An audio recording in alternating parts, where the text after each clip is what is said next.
What is going on, betting people? It's your boy UT here, back with another video. I'm back with another episode of the Tea and Tackles podcast, the podcast where we talk football, we throw in some bets and predictions, and we talk a lot of shit in between. Feels like it's been a while, but I'm joined by the usual Ziggy and Jaden. How we doing, boys? Good week?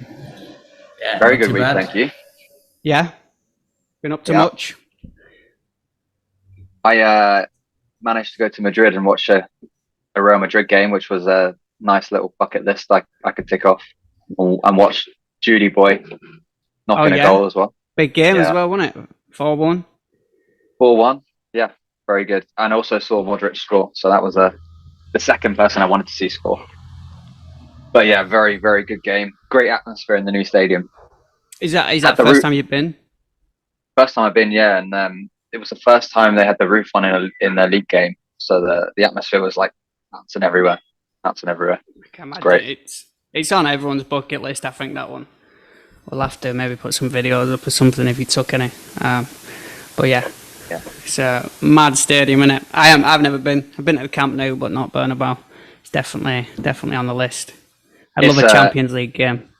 Yeah, I think that will be the best atmosphere there. The stadium's so steep, really, really steep. So like all the noise is it's like a wall of noise going across the stadium. Is the atmosphere good? Like, you compare that to, I guess, some like European, maybe like Spurs in a good comparison, but maybe like a Leeds, like an Ellen Road. Yeah, a Leeds Champions League game. Yeah. Okay.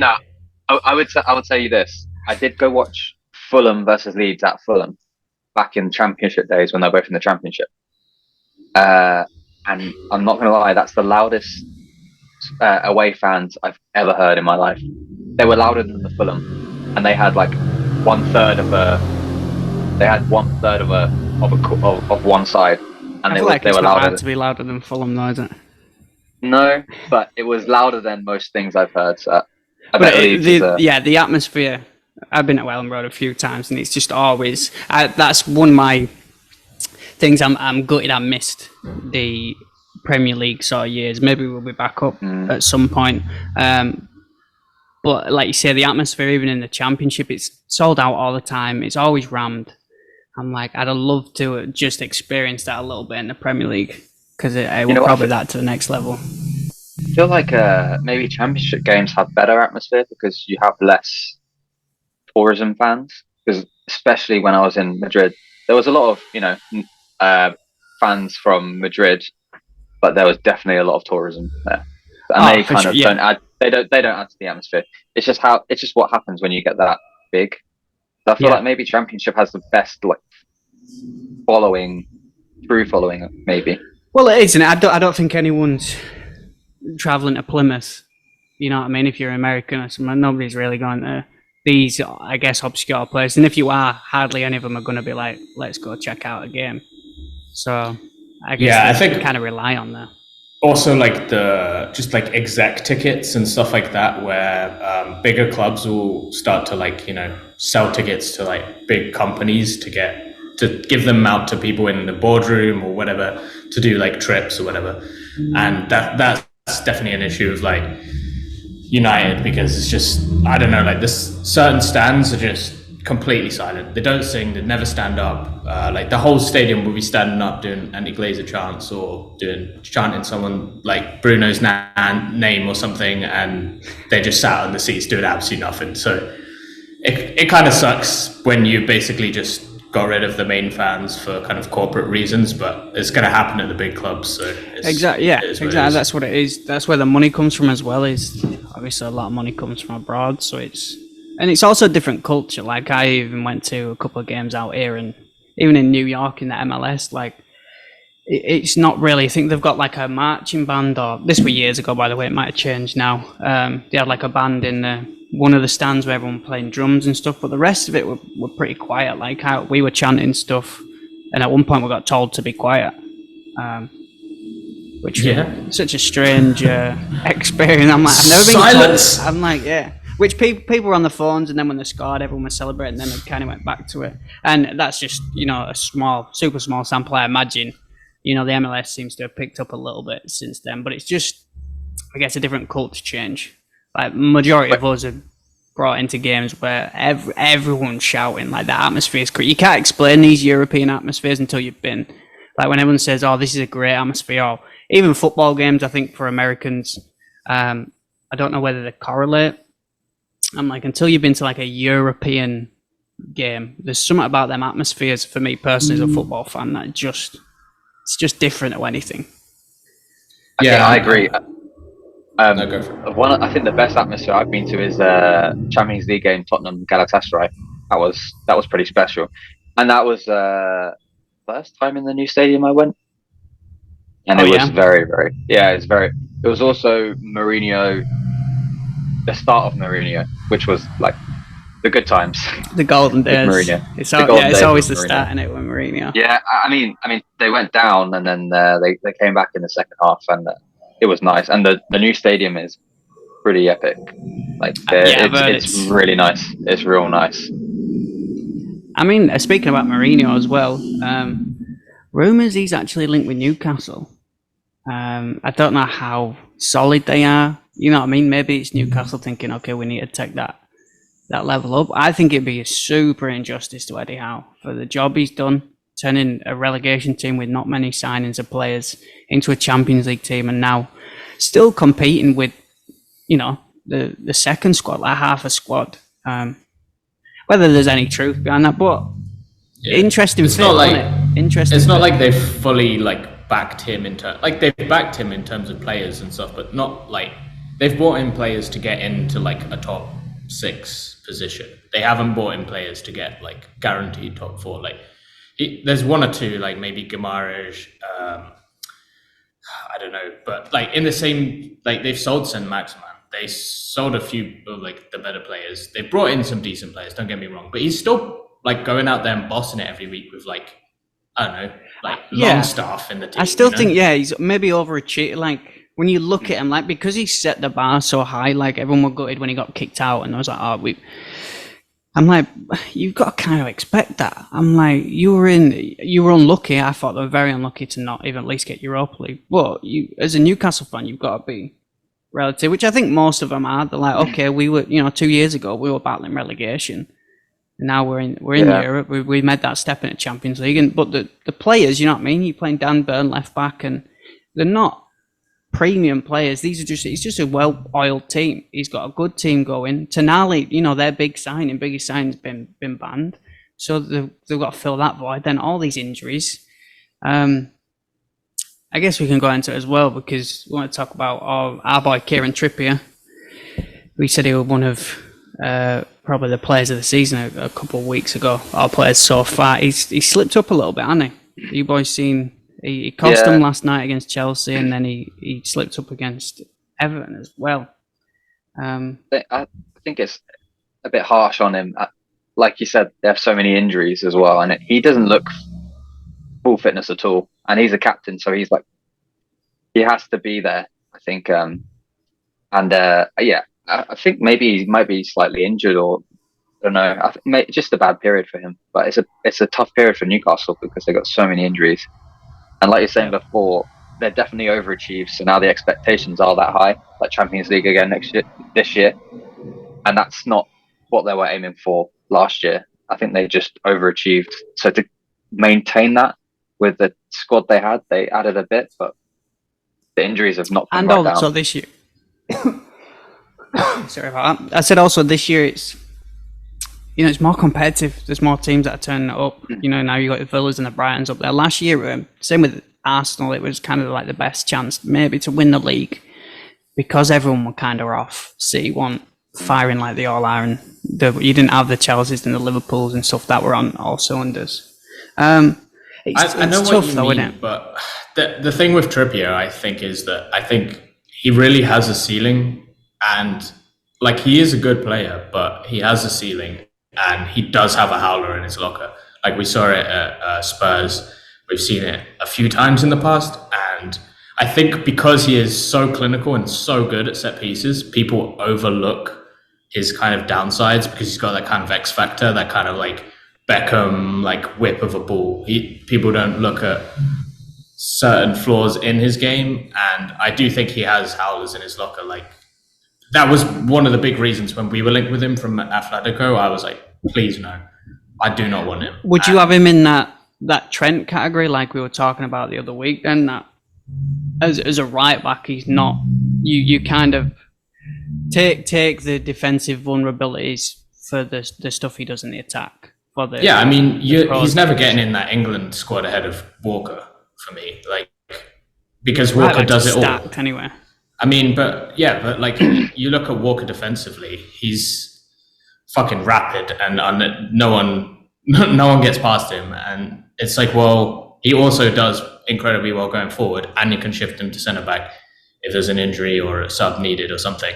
Trippier, other than set pieces, offers me nothing really compared to the other options, and if James Ward-Prowse is in the team, then Trippier is completely redundant for me. I don't know. I find that a little bit harsh. I think, to be honest, maybe he did have a mistake at Tottenham, but he went to Atletico and became a bit of a warrior. And last year, I don't think I saw him make any mistakes the whole season. So they've all come at once, and then a lot of people have said, oh, maybe he's not as good as what everyone's saying before.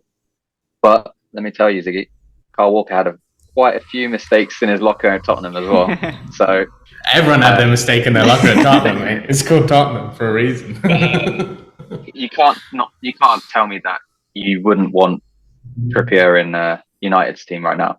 That he'll be the captain. He'll be the first player on the team sheet. Yeah, no, but that's not really saying much. Like our right back options are pretty tragic. Like Dallow's just horrendous defensively, and also has more howlers in his locker than probably anyone at the moment.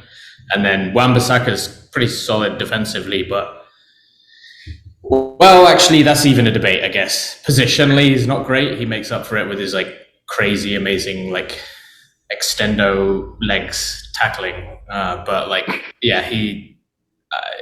Trippier would definitely get in our squad. Don't get me wrong, but that doesn't mean there's not better players, in my opinion, out there for. Yeah, for sure. It's tough, isn't it? Because we live in a world now. Like you could be so, like you say, so solid for a season. You make one mistake.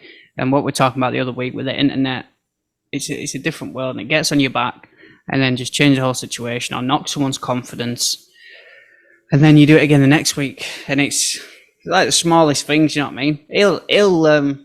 He'll have a good couple of games, and everyone will be like, "Oh, he's world class again." It's just the world we live in, isn't it? Yeah, for sure. Yeah, I guess he's probably been the most consistent player since he joined as well. He's been way better. Like even when they signed him, I personally was like maybe it's a good fit. I didn't see it as a good fit, as good a fit as it has been. I think he's basically done way better than majority of people's expectations in that side. You know what I mean? It'd be interesting to see then if they bring in the elite players, like that higher quality again players, whether he still fits in that side, which. I think there's a place for him. If you want that type of player, do you take him over Trent in the England squad? Because for me, he's even. I mean, it's kind of a stupid question. I do think defensively, Southgate's not going to play that inverted. Like he's not going to give them that free license to roam. But no. if he theoretically woke up and had tactics one day, Southgate, like I would probably pick Trent over Trippier. He gives a lot more defensively. Yeah, like he a lot more. He has made a few mistakes, but they're like I said, like a few mistakes in a row, and it's seeming like he's not great defensively. But I think he's generally one of the most solid right backs in the Premier League. The thing, most of the top side, if you're given that conversation for most of the top sides, you go Trent, because most of the top sides have that. Defensive stability. Like if you're talking in England's side, I don't feel so confident. I think that's our weak point is our defense. So it's like, I would. That's where it becomes a debate. That's where it becomes a debate, though, because it's like you're looking at players for that defense. Like you say, Walker, we back him every time. He's number one because of his defensive capabilities. Don't matter how good you are going forward. We've got so many attackers. But yeah, I guess we were talking about Trippier going to United. We can talk about United as well, because I was reading somewhere yesterday saying that United are not planning for a big January because There might be some worries about financial fair play. I don't think there is any breaches or anything. We know there was something back in June, but like you say, very minor thing. Is like, but it's kind of one to watch out for, because as a Man United fan, were you expecting some investment in January? So there's kind of a few parts to this. Firstly, the fact that like we still haven't fucking confirmed Jim Ratcliffe as his Next Monday, bro. Next Monday. it's like next week, and then it's like now they're saying it's probably not going to happen until New Year. So I doubt that's going to happen before summer. Personally, I think it's just going to keep getting longed out, and so that's just kind of. I think they don't want to make too many decisions until they bring in the new structure, which apparently we're going to. The number one name on the list for sporting director is Dan Ashworth from Newcastle, who's really highly regarded for a lot of the work he's done, and I think would be a pretty. There's rumors about him coming in with Paul Mitchell as well, which would be an absolute like a ridiculous upgrade from like nobody to like Why would he be leaving Newcastle though? Is it? I don't know, but I think the thing is, there's a lot of like Jim Ratcliffe does have a lot of links in like British sport because of like the Ineos Team Sky like connection of like from cycling, and so he does have a lot of like contacts and people who I think if he's in charge of the project, people are going to be like, yeah, I want to be at United now, because it's like a completely different story to like wanting to come in under, like Ten Hag was saying recently how many people told him not to take the job because of the management structure. And it's like, if that's all changing, like then it's a completely different narrative for kind of people who are in the executive level. But as far as transfers goes, there's actually been kind of like two different briefs. The club's briefing, we're not going to get anyone. But I think that's just kind of damage control to the fans to be like, oh, don't expect anyone. But like Romano has kind of basically said, if we sell players, we'll buy replacements. And it looks like there's a few people on their way out. It looks like Martial might be on his way out. Sancho might just get his contract terminated because apparently the club are considering going down Arsenal's route of just cutting players out and not worrying about losing money and stuff, which I think for kind of the dressing room is probably a good thing. But how long's he got left? Do we know? A couple of years? Sancho? Yeah. I think it was to 2026, maybe, something like that. So, yeah. Well, he's going to be looking at bleeding them dry, isn't he, if they want to. Yeah, I mean, it's not fun. But did you see? I thought the most interesting thing that came out about United in the last couple of weeks was, did you see the Mourinho quotes? No, I don't think so. So basically, he came out and said, like, United still have all the dead wood from my era, and just was like criticizing the club and like various players or whatever. And then, but he made one specific comment, which I thought was very interesting, where he said he substituted a player during a game at halftime, and the player's agent called up the club and accused Mourinho of bullying him because he subbed him off at halftime. And well, a lot of the Twitter detectives have basically gone through and seen like when did he sub players off at halftime, and it's basically only like once. And there was like leaks after it, and it was Luke Shaw against Brighton. Oh, not Schuberto. Yeah, Shaw. They didn't I have don't a good know. relationship though, did they? Mourinho hated Shaw, so He used to call said, it like fat all the time, didn't he? So he was the he's laziest footballer. his body, my brain. One of the best quotes ever, bro. Absolutely destroyed him. That's mad. I don't know. Yeah, what are we doing, man? In a world where just bullying. people are bullying, oh, you're on 200 grand a week and he pulls you off at half time. Like, no, that's just a way to say you're not putting a shift in, man. You're not doing like what is this world that we're in now? We're so player oriented. We're so on the player's side about everything. And none of them want to work, man. You might like just before our generation, people like you had to clean the first team's boots to even. Like these are starting at 17, they're getting ridiculous amounts of contracts and wages, and then they get this huge ego boost, and it's like everyone should pussyfoot around them pretty much. Like, yeah, I mean, all the teams that are working are teams where the manager basically has complete authority to do whatever he wants. You know, Klopp at Liverpool, Pep at City, Arteta at Arsenal. I think Ange has it as well at Tottenham, because there's not really any. I don't know. Maybe this is naive, but I feel like there's not any big. Like, the biggest star player there for me is Son, and he seems like the least ego person in the world. So. Yeah. Like, if someone's going to come in the team and be like, oh, I need to fucking play, and like Son's like, bro, what are you talking about? Like, that doesn't seem like it's. You seem to attract them kind of players, whether it is the contracts that you put into them, or like United is, especially in the recent years, to attract these egos. I think that's the thing. The teams with the manager in control of everything, they clearly and obviously get the right personalities in. So over time, because the people you're saying apart from Ange have been there for quite a few years now, they get the right people in, and all the deadwood ends up out.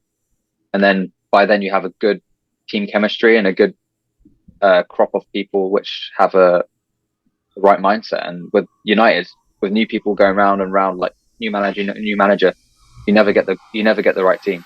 But that's the thing, because we've got like such trash I don't know, management and like buying players. We essentially go for players who are like talented, but like there's an obvious reason why the club wants to get rid of them, and then they overcharge us anyway. So that's how we ended up with Pogba again, with Lukaku, with fucking Sanchez from Arsenal when he was like crying all day, and then Sancho again from Dortmund, who was like, I mean, I didn't really know it, but apparently everyone knew everything about Sancho's like mentality issues and just like being late to training all the time. And it just keeps happening. We keep buying these types of players who just don't have that attitude. And yeah, it's just, I don't know, it's just bizarre to me that we just, like Zaha again, he apparently had a lot of issues. Depay with similar one, a young lad who came in. Yeah, Depay. Expected to work. He was meant to be next best thing, and then his attitude and everything kind of didn't work. The one I was surprised about was Di Maria. I thought he would do well, to be honest. I was gutted about that because I really, really wanted him when he first left Benfica, because I kind of follow Benfica a little bit. It's kind of my dad's team, so I kind of follow it a little bit and watch a game every time I'm in Portugal or whatever at a bar. And I just remember being young, watching him and just thinking, this kid's fucking sick. And we were really linked with him the first time, and then he went to Madrid, and I was like, of course, everyone goes to Madrid. But yeah, so when he came the second time, when we were linked with him the second time, I was like, yes, please, like he's going to tear it up. But then just nothing. And then the same situation with Falcao as well. Like Falcao, yeah. Falcao. That's a throwback, man, Falcao. Yeah, man. But even Di Maria, I remember Ronaldo said they just won the Champions League that year, Real Madrid, and Ronaldo basically came out. He said, "What are we doing, man?" He said, "We let him, one of the best players, go," which is probably even more of a buzz for being a United fan, because like you've got Ronaldo in his prime at Real Madrid, and they've just won the Champions League. Saying he basically single-handedly, well, one of the games were at the final. I don't remember off the top of my head, but he basically set like every goal up, tore it up. It was a final, yeah. I think he was man of the match in the final. He left everything out of the pitch. And then they sell him? And then they sell him. The thing is, Madrid don't do anything for no reason, you know? Like I feel like they're probably one of the best clubs like run in the world in terms of just how, like, I guess the example of Casemiro is perfect. Like when we bought Casemiro, I was like, fuck yeah, Casemiro is class. And he's still doing it at Madrid. Like, and they just perfectly brought in Tchouaméni, Camavinga, brought in these players who were going to take over, but like didn't necessarily phase Casemiro out the team. And then all of a sudden he's gone before it's too late to get any value from him. But they've already reinforced. So now other clubs can't be like, oh, you need a defensive midfielder. We're going to charge you 80 mil. We're going to charge you 90 mil. No, they've already bought him. And we're like, hey, we already got one. If we might get another one, but like you have no leverage here. And it's just smart business all around. And they pass it off as well. Like they pass it, you know what I mean? Like you boys I was like, oh, you boys done well. Get Casemiro and Varane. And then a year down the line, it's like, they haven't really been the signings that you've, because we got the world class signings that they've definitely got they're great medical. Like you said, they're great at feeding in these young players and then palming off. Like even Benzema, it was the peak, and now he's in Saudi, and they somehow are still doing better without him. They also have a link today. Mauro Icardi is going in January at Real Madrid, which I thought is a bit of a strange one for me. I didn't know whether he's a good fit. Is it a loan or is it a I'm not sure actually. Let me see what I can find out because we were actually linked with him yesterday as well. Oh yeah, I think it's been announced. That would be a Man United signing, man. It would be. Yeah. I think anyone's better than Joselu, no? I mean, yeah, Rodrigo plays up top, don't he? And then Joselu's just that was a strange one in itself. The fact that they're doing what they are doing without pretty much an out-and-out striker again is that is one. Like you're saying, they've already got replacements. Benzema were the one that probably the first time we've seen in a long time that Real Madrid didn't have a replacement for, and I'm surprised they allowed him to go, and then they didn't. They brought in Joselu, and then if Bellingham hadn't stepped up like he did in kind of that second striker 10 role, they could have been struggling. And they've also signed that Endrick kid from Palmeiras, the 17-year-old. I think he's a winger though. Mauro Icardi set to join. Real Madrid. Yeah, I'm not sure anything. We've had some weird. He's a good finisher. Weirdly, Varane was linked back with Madrid, which makes no sense. There's no way they would do that. Their defense is stacked, man. I mean, they've got injuries. I did watch Alaba get injured. Did his ACL when I was watching. Also, Militao's out now. ACL. So I think they just have. Do they have Nacho and Rudiger? And I don't think they have anyone else. I think actually Ancelotti was talking today. I think he accidentally said Chuavinga.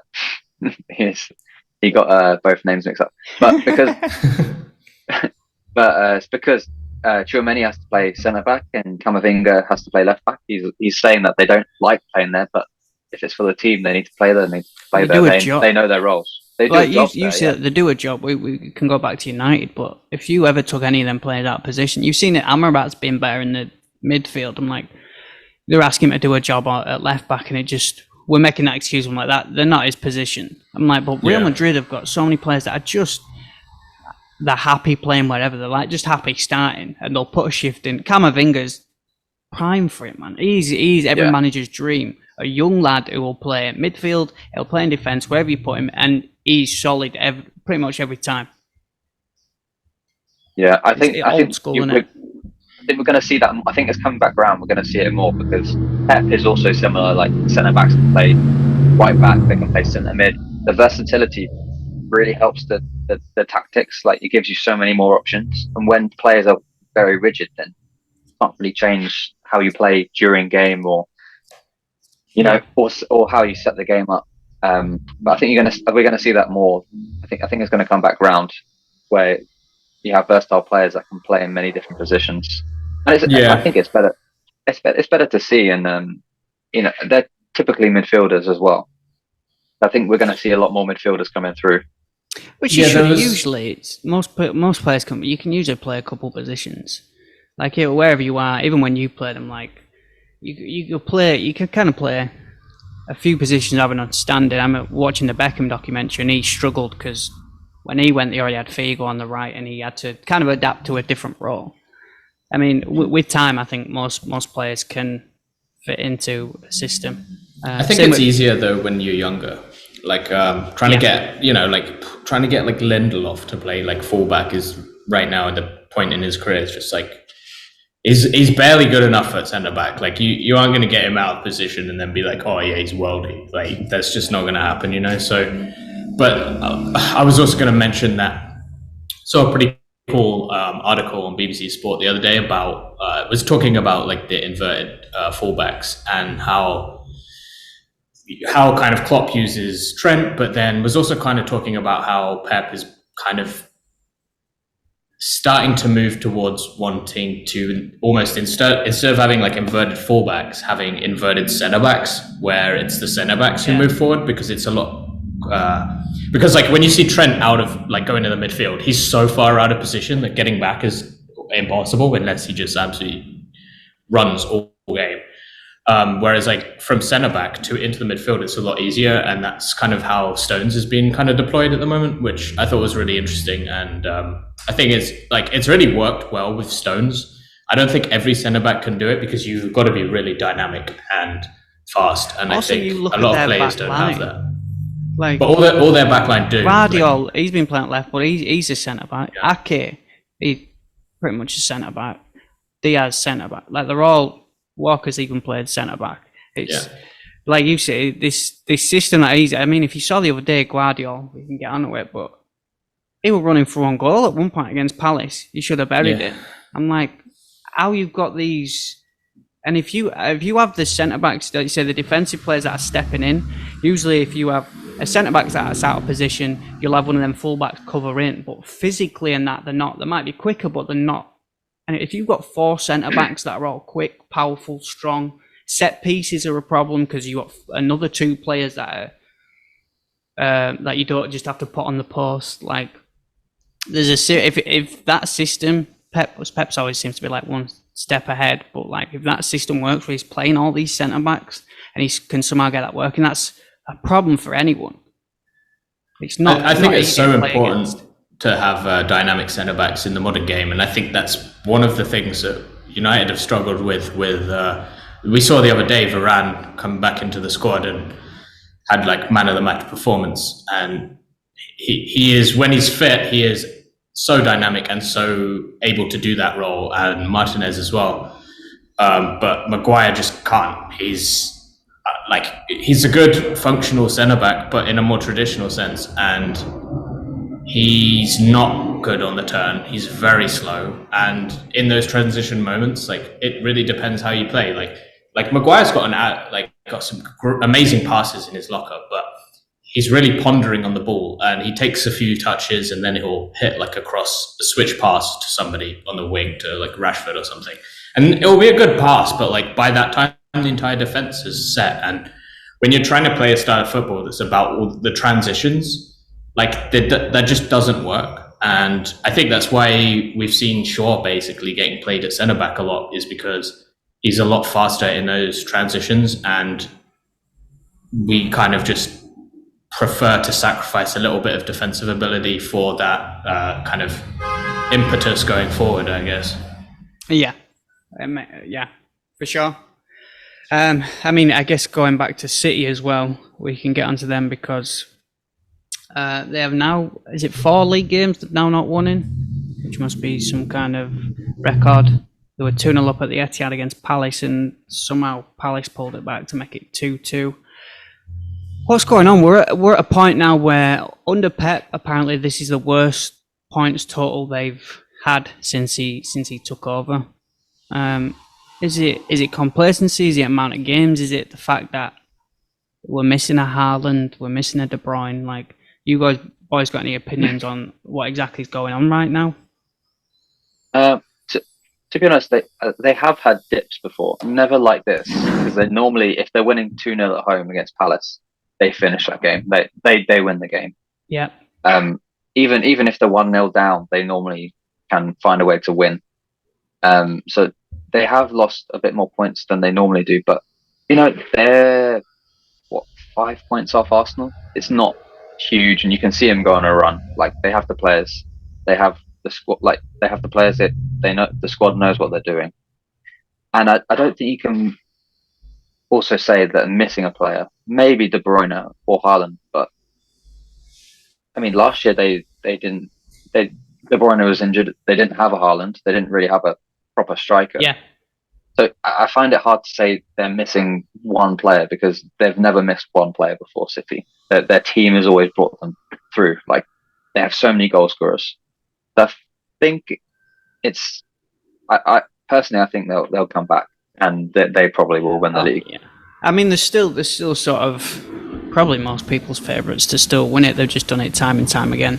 The first team to maybe do it 4 times in a row. But maybe it is going back to, like you said, maybe the tinkering comes into it as well.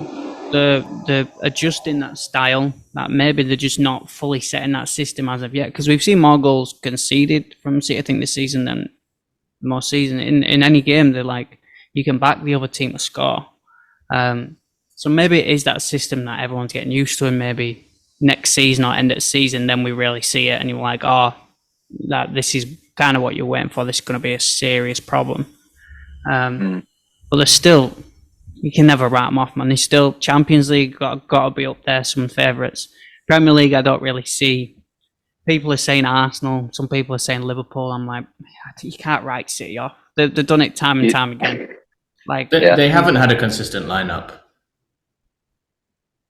For me, I don't know. Yeah, That's simple. It goes with the games, doesn't it? I mean, Pep loves a tinker. I think from a betting perspective, it's always tough to bet on City or individual players because you don't know whether they're going to be starting or he's king of it. And even in a final, he's just got to change it. He's constantly going. He can't just settle with what he's doing that is working. He's constantly got to be one step ahead and try figure something out that no one is going to understand or be able to pick up on. As a opposing manager, that must be horrible to prepare for. Like how do you prepare for that?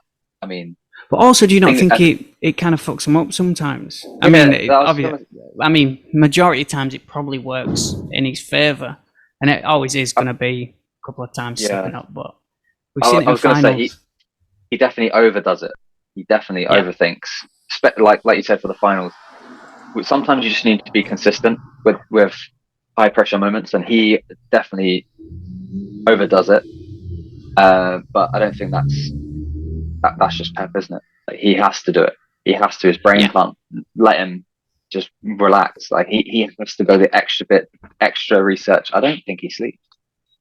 Yeah, I think it's like he gets to a final and he's like, oh, like, yeah, their manager's going to do this. And he's such a football nerd that he's like, yeah, they're going to do this. I got to do this. But if I do that, which is predictable, he's going to do that against me and like do that. And I'm like, bro, you're playing Alan Pardew. He's not going to do shit. Like, man's just going to put out fucking 11, Brexit 11, bro. Sean Dyche is not going to like mastermind some tactics against you, bro. Like, sometimes you gotta think about it a bit. Like, City's one of them teams. It's like United with a similar under Alex Ferguson. Like it don't matter. Madrid are the same. It's like don't matter whether you know what they can do. Sometimes I'm like it's stopping them. They've got such quality and such like it don't matter even if Pep's like they've got an idea of what I'm going to do, so I've got to change it up. I'm like even if these teams have it, they might not have any quality or any chance of even stopping what you can do. So like they might have it tactically, you beat, but like player for player, they don't.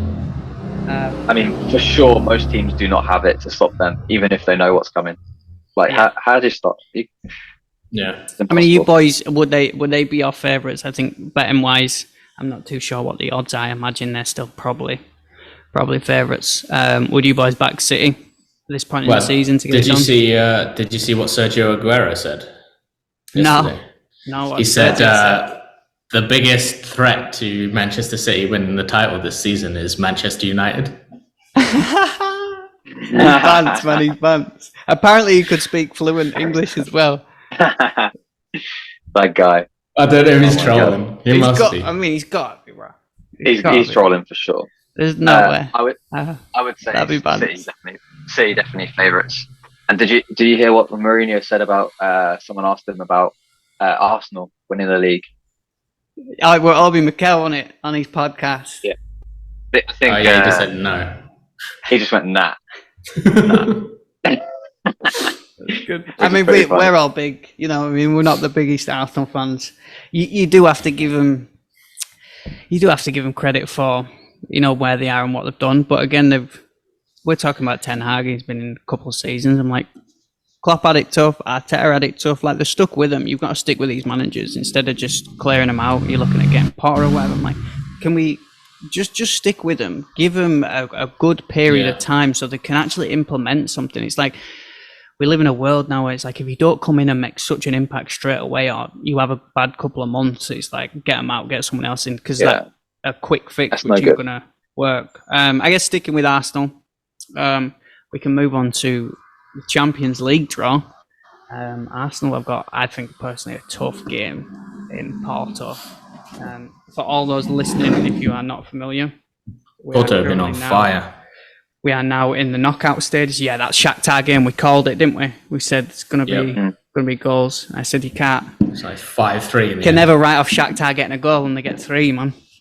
But anyway, we've got Porto, Arsenal, which is, I think that's, Arsenal looking at you probably like, on paper you got one of the easiest draws, but I don't think that's an easy one at all.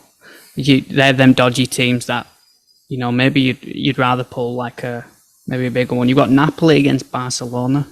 I guess we can go through them and we'll give our maybe your favourites to win that one. So we'll start with Arsenal, Porto. Any Ziggy hot takes? Maybe a Porto win? I could see it, to be honest. I think Arsenal have been doing all right, but I think they're 1 or 2 injuries away from being in like a crisis, and they've had some losses build up, and people haven't really been talking about it that much. Just because there's been bigger catastrophes elsewhere in the league, like City and United and Chelsea, but I don't think they're doing as well as like they struggled against Luton. Come on, like they're not firing on all cylinders. It takes like Rice getting injured and they're like struggling, like really struggling. Yeah. And I think Porto are just lighting it up. They've got less to play for domestically, and I think that could be a big upset. But I would go for Porto upset. So Porto actually, give you boys some odds right now, as it is. It doesn't get played till I don't think February, but right now Porto plus 350 and Arsenal minus 130 for that first game, which is interesting. I think there might be, whether that changes, there might be some value. Obviously, we're big. I will always back against Arsenal. But I think there's goals in it for sure, though. Yeah, but there's also it's a long way away. Like you say, if we get an injured player, lock something now, and then you end up, take a punt on a Rice getting injured or a Saka or a big player. It obviously can work for both teams, but I think domestically, the Premier League's so much more harder. Like you look at the Christmas breaks, like we're going through, we're playing Saturday, then Boxing Day. There's other leagues like Germany that take it off till January now. They have a couple of weeks off. The Premier League's ruthless and non-stop, so that always plays into a factor when you get into these later games. Jaden, Porto, Arsenal? I think if Arsenal are as they are now, they probably get through. But what I would say about Arsenal is if they start dipping in form, there's no one player that is like a goal scorer in their team. But collectively, they've had a fairly good goal scoring season. But if the team starts playing bad, there's not that one person that's going to drag them through and score a goal. But if they dip in form, also have a great chance. Do we think Arsenal, maybe in January that makes a difference? They go and they grab a striker, which is, I think everyone's saying that's their much needed position now. They'll pretty much have it all if they get an out and out 9. So again, that might affect the odds in January if they pull someone in. Might make that difference for the push for the Premier League, for the Champions League. If they're like cup tied or can't play, if they true. I think they are also maybe 4 favourites. We put the list up the other day, didn't we? At the minute, to win the Champions League, maybe 5th, which is surprising because they weren't in it last year. They've come up. There's a lot of big teams in there, which we'll go on to. So next up. This is a good game. Napoli against Barcelona. Napoli have not been the same side. Barcelona have not been great recently either. I think they're just scraped through against Almeria today. That's another one. I think there's so many stacked games here. Couple probably they're the ones to pinpoint. Napoli, Barcelona. I've been maybe tempted. It depends. If Napoli keep Osimhen in that in January, then they'll have a chance. Yeah, I think it's tough. Yeah, I'd like to know. The odds on this game. That would be interesting. I would say probably in Barcelona's favour, but they can't be that far off each other. The first game, Napoli plus 150, Barcelona plus 170. So Barcelona are underdogs, and the draw is plus 250. Which is that the Maradona Stadium? That's always a tough place. Different playing a team at home. So I guess Napoli, Barcelona. Who we're saying? I'm saying if they keep Osimhen, Napoli. I'm gonna join you, Jay. Napoli. Yeah, I think so. Yeah. Yeah. All right. Next up, PSG against Real Sociedad. Jaden's team backed him to finish top against Inter, and that were drab game. And Inter seemed like they didn't really care about even finishing top with the squad that they started. This has got to be the big upset call, surely. PSG have been absolutely poor in the group stages, and Sociedad have looked pretty strong. Yeah. Surely, what are the odds? Sociedad are plus 370 as it stands right now, and PSG are minus 145. I imagine it's probably going to drop a little as well. I would definitely. Tough to lay money on PSG right now. PSG have just not been firing. Lucky to get through. Lucky. Yeah, that's what I'm going to say. I think their luck will continue, and I think they'll get through this round. Annoyingly, because I do think Sociedad are playing really well, but it just kind of seems to be happening for them. Even if they're not playing so well, they're going to get through. Yeah. Annoyingly. I mean, it just fell the way, didn't it? The results. Milan getting a win, and then it's the only reason they're there. We thought they might be in Europa. Handball, so Sociedad PSG got them through. The handball got them through. Sociedad. The pen against Newcastle. I'm going to go. Let's go underdogs, man. I'm going to go Sociedad plus 370. I'm not saying put it on, but I'm saying there might be some value later on when we look at that. Yeah, I'm going to go Sociedad. It's always nice for an upset. Yeah. Here is an interesting one. Inter Milan against Atletico Madrid. Two absolute tactical titans. This could be an absolute battle. Just the dirtiest, like... yes, this is... tough one to judge. Atletico are a different Atletico. They're attacking. And Inter, on their day, are one of the best teams in Europe. On their day. I think they go seriously overlooked. Because on their day, they've got... Tactically, and the players, they're good. Any odds right now? Atletico plus 280 and Inter at plus 100. I think I'm going to go Atletico, to be honest. I think they'll take this through.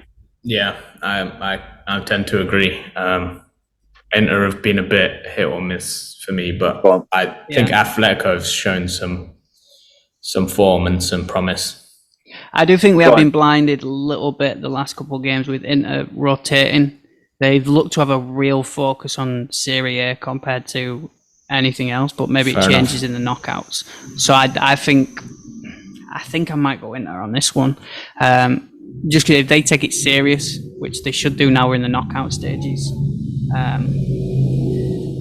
should have a solid chance. I guess we can go through. We would have to go through them all, but the ones we've got left are PSV Dortmund. I definitely think PSV Dortmund have been shocking in the league. And again, yesterday drawing, bottling it, caused a lot of people's bets to lose. And Champions League look different. PSV flawless as well in the league.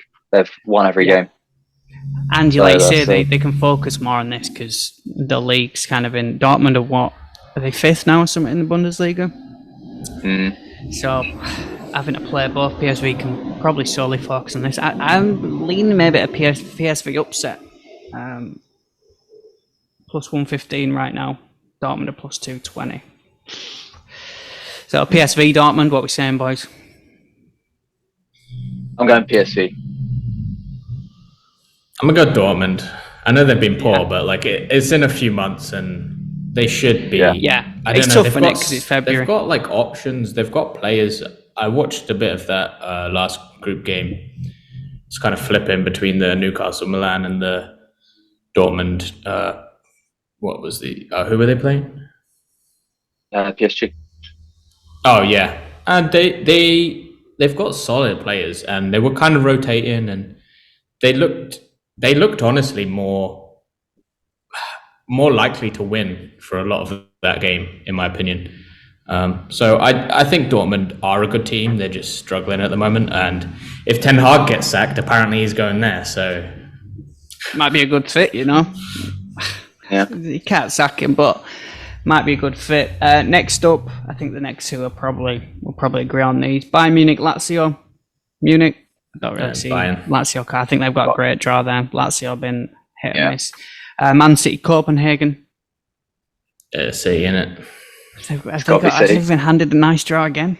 Yeah, they always do. And Leipzig, Madrid. It's Got to hard be to Madrid. look past Madrid. Yeah. I think them three have probably got a nice draw. There's some tough games in there though. Look out for. The first 5 games look very interesting. Could go they're going to be good watches. They're going to be good watches. Yeah, I hope they put them on different time slots. I'm sick of them putting like all the good games in like 3:00 and then like one shit game at like 12:30. So. I've ended up watching. Never done it before. I watched the Golasso show because you just miss so much, man. I end up like just watching it and they show the goals like a minute after they've gone in. So you see everything, but yeah, I hate. Same with Premier League. They're always later games, just always arguably the worst game of the day a lot of the times. Apart from this Saturday, which I think is Liverpool Arsenal, maybe I want to say. Liverpool Arsenal this Saturday. Gonna be a good one. I guess before we go though, we'll cover because I'm also reading today that Forest fired Steve Cooper. We were talking about it the other week, saying it was nice that to see a manager given time. Was it time for him to go? And obviously, replacement is apparently Nuno Santo, which Jaden, as a Spurs fan, you'll be familiar with him. Do you think that's a good replacement? I mean, I don't think Tottenham was the right place for him to go, and it wasn't Tottenham's first choice or second choice or third choice. I don't think at the time.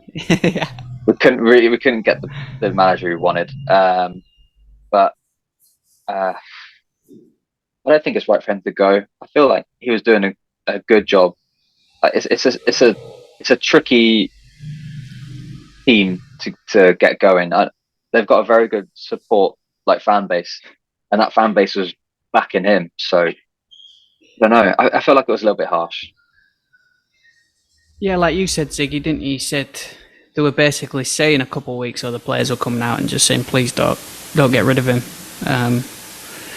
What are your thoughts on it? I mean, so I guess for me, I just think that if you're going to replace a manager, have somebody in the pipeline that you're like, okay, this is the guy. He fits our philosophy, fits what we want. He's going to get the best out of the players because these big players for us play his system or something like that.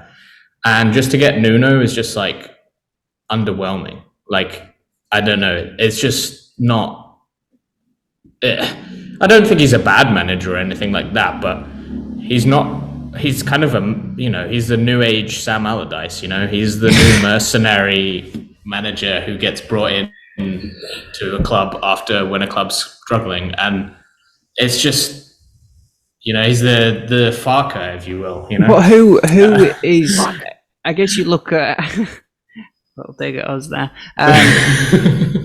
But who is, it's like us, when we were talking about it last week, we're saying, Leeds let the manager go, they had no replacement, and then they were going at Areola was like one of the first choices, but he's 6th in the league at La Liga. Like, who were Forest 17th, so the one spot above the relegation zone, the 5 points clear, but they played an extra game than Luton at 9.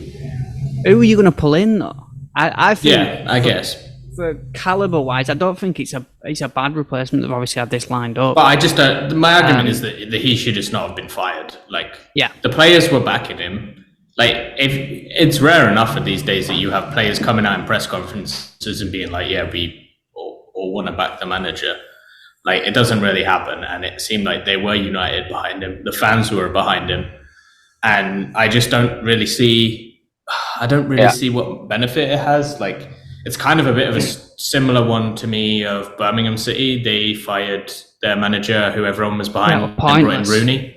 And it was like, they were like, fuming about that, by the way. Yeah, everyone was fuming. And they said, oh, well, he didn't match our kind of aspirational kind of, like what we want to do with the club. I'm like, how does Rooney match that then? Like, his record was solid. Yeah, no, he was like terrible. It makes no sense. It makes no sense to fire a manager when he's on top. I mean, it's Tom Brady, and it's obviously he's bringing in the big names. Well, he's got some connection up there. What I will say is, Forrest, I forget the owner's name. But I was reading the article in the Athletic. I don't think he's the easiest to get along with, and I think they might have had a bit of a tiff, Steve Cooper and the owner. And I don't think it's the first time. Because he was I was saying in the doesn't last seem- pod, he's the guy who owns Olympiacos as well, right? And he's fired like Yeah. 3 managers there this season. Yeah. But he's probably got a short fuse, and they've probably had a little discussion, and Steve Cooper's not come out on top. But yeah, like you were saying, it's hard enough to get the players on your side, the fans on your side. So I think it's harsh. Does it seem like they're not playing badly? Their home form is good. It's just their away form. Isn't it? It's killed them. Yeah. Does it seem like a move that they are now realizing, like, oh, we could be in trouble here? Because sometimes teams do it, and you have that little manager bounce. You have 2 or 3 games where you bring a new manager in, and you get some points for it, which in this situation might be all you need. They bring a new manager in, they get, 7 or 8 points from the next 4 to 5 games. It might be eventually enough to just slowly drag you over the line. That quick change. It seems like a realization now. They're like, oh, we could be getting dragged into it, which we said a couple of weeks ago, didn't we? We said we fancy Forest to slowly kind of get pulled into it if they're not careful. I will say this is probably a good time to do that manager change rather than when you've got 10 games left. It's not enough time. Yeah, you got January window. Yeah, if you're going to back him in the window for sure, then. But I like what? Who's Nuno going to bring in that's going to like dictate that Forest team and be like? I don't know. Their team's just such a weird mix of parts and like quite chaotic, really. Like they've just gone out and just been like, buy whoever we can and just get kind them of in, like please. a B-Tech Chelsea, innit? Like they've gone out, they've made 40 signings, they've got so many players in the same positions, and like, but none of them. It's like the managers then trying to make them fit. It's literally like a budget Chelsea, but they spent money, they've had backing, they've give Cooper time, so maybe it was a fair one. I don't see it as bad as others, just because I'm like, he had a good run. They backed him, he kept him up. He did obviously everything that they see he can do, and then they're maybe trying to push on from there. And that Nuno at Wolves were a different Nuno, you know what I mean? I think Spurs were a bad move for him. Nuno were actually doing a solid job at that Wolves team. So maybe he does the same. But we've got some big games this weekend coming up, boys. We're going to wrap it up. We got United away at West Ham. The later game finally is a solid game. We've got Liverpool at Anfield against Arsenal. Plenty of games. I think some of the other leagues have stopped for Christmas, but the Premier League keeps going. And also a banger in the Championship, my boys. Early kickoff. Probably have to set my alarm for that one at 7:30. Leeds against Ipswich. It's a huge game at Ellen Road. Huge 6-pointer. If you are interested in any bets, do go check out my Twitter page, UTA_betting2. That's where you find all the good stuff. We've also got a cheat sheet made by your very own Ziggy, designed to help us all with the player pricks. If you are interested in prize picks, underdogs, even on the sports book, it puts all your research in one place, so go check that out. We also just got a Twitter for the podcast, Tea and Tackles. We're on TikTok, Tea and Tackles, and we are on Spotify. And if you guys are interested in any footy cards you like to buy or sell stuff, I go live selling footy cards a couple times a week over on Whatnot, and you can follow me on Instagram and TikTok under UTA_card collection. But any likes, subscribe, shares, all the good stuff is greatly appreciated. Cheers for joining us again, boys. We'll probably be back maybe after Christmas to cover the Boxing Day games. We'll see how it goes. We will catch you next time. Cheers, guys. Hey, boys.